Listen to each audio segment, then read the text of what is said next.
Told him he was being rude, to which he brandished a knife and told me he'd cut my tits off. He reeked of alcohol, and at some point started running around the restaurant blowing cocaine out of his nose onto people's meals while screaming, "Who wants Parmesan cheese, you N-words?" That is an exact quote. He also kept asking if anyone had seen his dog, and at some point the staff had to drag him into the back where we could all still hear him shouting that Jews were stealing the silverware. My wife couldn't stop crying, so we paid our bill and left. In conclusion, I recommend you try the chicken ranch wrap, and everyone else who reviewed this place is gay. Signed, Dr. Penis P. Ness, attorney at Balls and Penises. And post. Alright, well I think that's a great example of the 3 necessary steps to leaving a basic Yelp review. Now let's move on to something a little more difficult. It's when you use your Yelp review to also leave your opinion about a larger related aspect of what it is that you're commenting on. It's called the pitchfork method. People usually do it when they realize nobody's reading their blogs, or when they've been on unemployment for too long and just lose their minds. But today we're going to do it just for fun. To give you an example, I've loaded up Central Park in New York on Yelp, so I'm going to leave this comment here and just pay attention to how I subtly flex my creative muscle to make this review really pop. Okay? Here we go. Wow, what a beautiful park. Definite must-see if you're ever in the area. And by area, I mean that shit stink asshole fuck zone called New York City. Listen, this place sucks more dick than Dick Van Dyke's wife. And speaking of dykes, why the fuck does everyone have such short hair here? I didn't realize there were girls in the city until one of them started talking. Furthermore, everyone in New York walks around with their jeans rolled up on one leg. Isn't that for when you're riding a bike? Roll your fucking jeans down, you idiot. What I really liked about Central Park was that the city around you seems to disappear, which would be great if that actually happened. My wife and I stayed in the part of town that smelled like piss and every building was under construction 24/7. I also believe there was an ambulance siren inspection site somewhere near us. It was hard to tell over the sound of nobody being able to afford brake pads. I suppose it's hard to save money when your entire city is full of alcoholics and the bars are open until 6 a.m. so everyone can stay wasted and forget about what life must be like somewhere that won't give them instant lung cancer if they take too deep a breath. Central Park is easily accessible by public transportation, such as the subway, also known as the underground poop train, where you have to lift your feet for the rats to scurry their way home, i.e. the not-open chest cavity of the dead homeless man next to you. Lots of people will tell you that New York is the best city in the world, and those people can straight up eat my ass whole. Just ask my wife, who got stabbed by a police officer when she tried to buy a large soda. Even in fucking bitch-ass Tel Aviv, you can buy whatever soda you want, and Tel Aviv, of course, is the second shittiest place in the world, right behind New York. In conclusion, don't listen to the positive reviews. Those people are all cunts with Stockholm Syndrome for a city that is trying as hard as possible to make their lives gross and miserable. Hail Hitler, and post.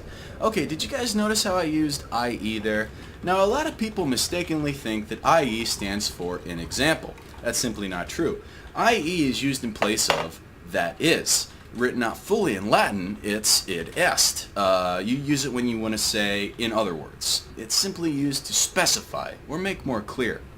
Okay, now I think you guys have all you need to make your best Yelp comments, and what I want to do right now is switch tracks and take a look at when not to leave a Yelp comment, like on a YouTube video, such as this one.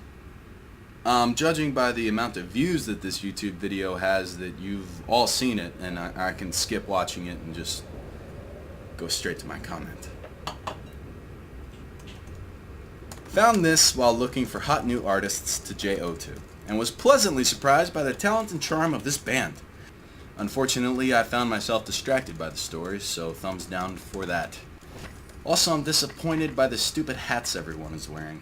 I apologize if that's just a Canadian tradition to make yourself look like a retard. I highly recommend you watch this until the end because it turns out the guy is gay and so is the earthquake that HARP has aimed at California. And fucking post! Alright, well that's it for this week's lesson. Hopefully I've given you all of the tools necessary to leave Yelp reviews for all of your favorite restaurants. And as always, I'm going to leave you off with the comment quiz of the week. When's the most appropriate time to divorce your wife? A, when the romance is gone from the relationship. B, once legal counsel has been advised of the situation. C, after a long conversation about your future together and addressing the fact that you might be drifting apart, leading to a mutual agreement to separate and stay friends despite it all. Or D, at the end of a YouTube video. Janet? flesh-eating whore.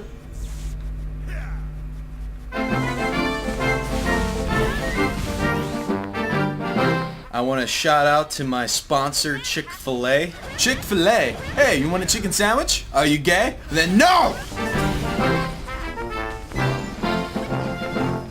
Thanks for watching, everybody. And make sure to tune in next week for Internet Comment Etiquette on Salvia. No joke.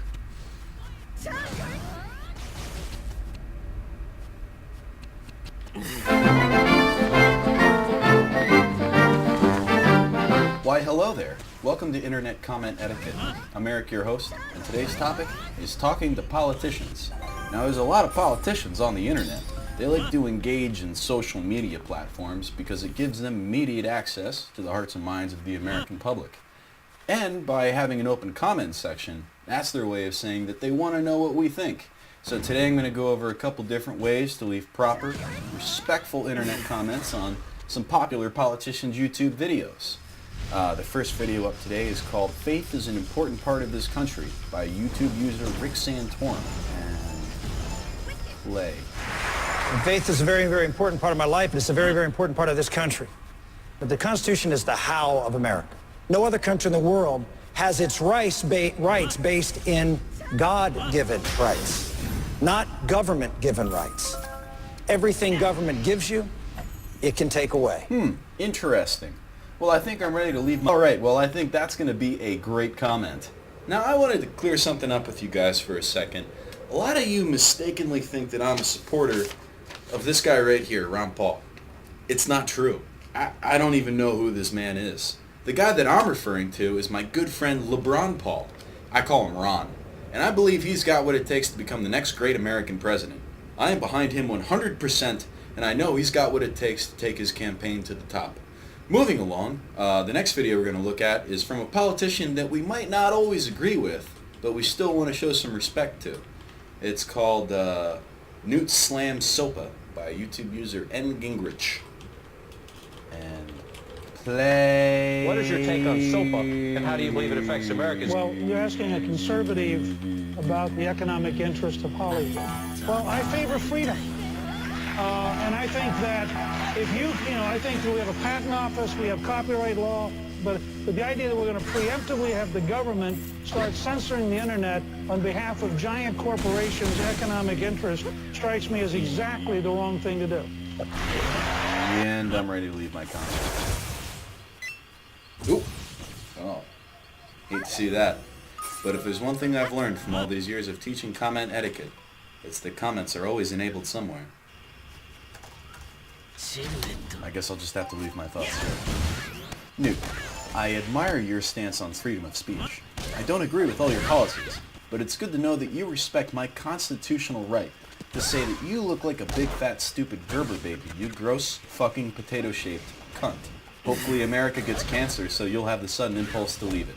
FYI, a bunch of Dutch people might come in here and start posting weird Ronald Reagan sex fantasy fiction told from your perspective. LOL. Okay, man, fuck you. LeBron Paul 2012. And post. I'll tell you what, that's going to get a discussion started. This brings us to a brand new segment on internet comment etiquette called the N-word of the day. Today's N-word of the day is nice, as in, be nice to each other. All it takes is a little bit of patience and understanding, and it comes naturally to be nice to anyone. And if everyone followed this advice, we'd all accept each other on a much more honest and understanding level, and the world we live on would simply be a nicer place.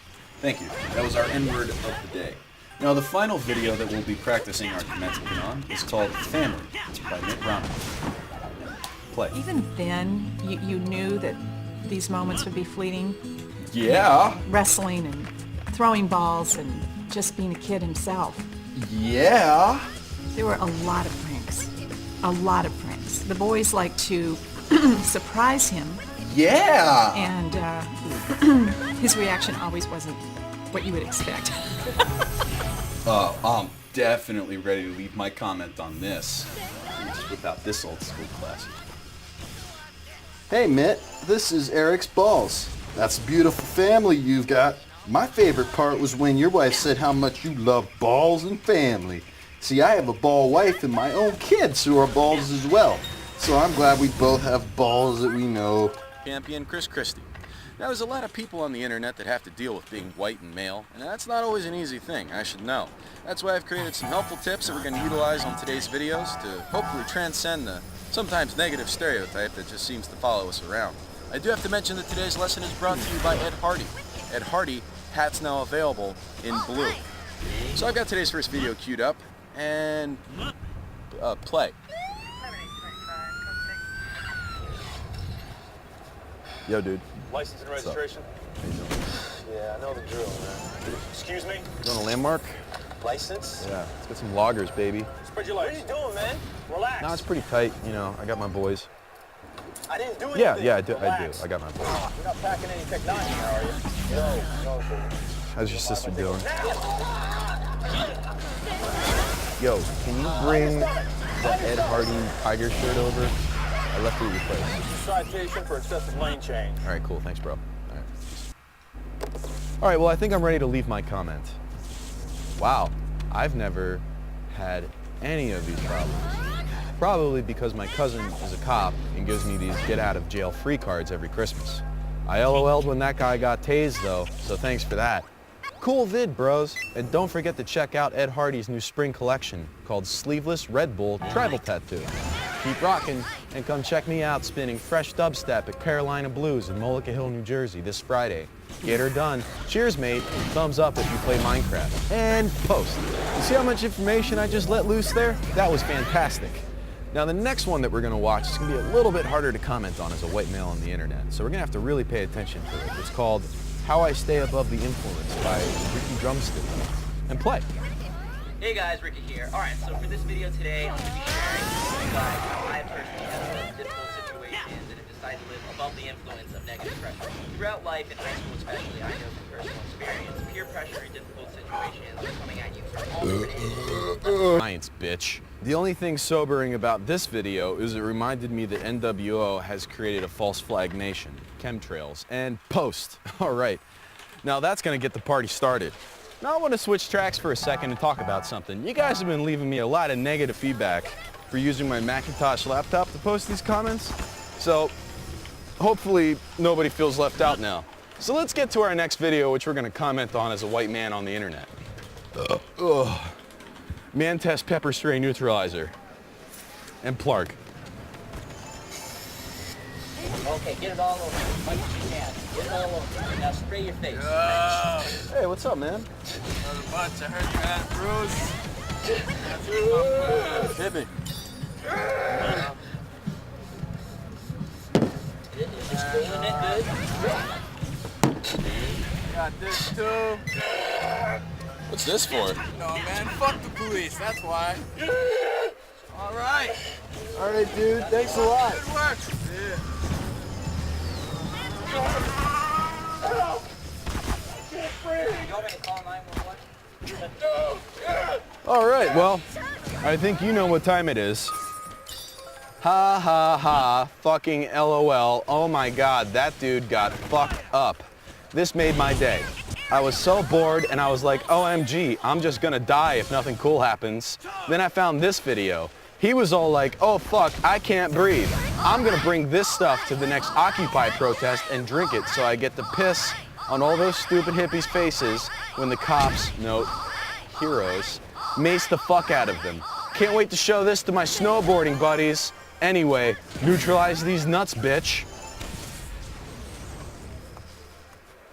And pots. You see how I made sure to explain exactly what parts of the video I enjoyed, using both direct quotes and paraphrases?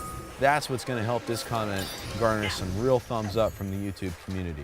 And don't forget to hit me up on Twitter @Commenticate. I'm always tweeting something, so you don't want to miss it.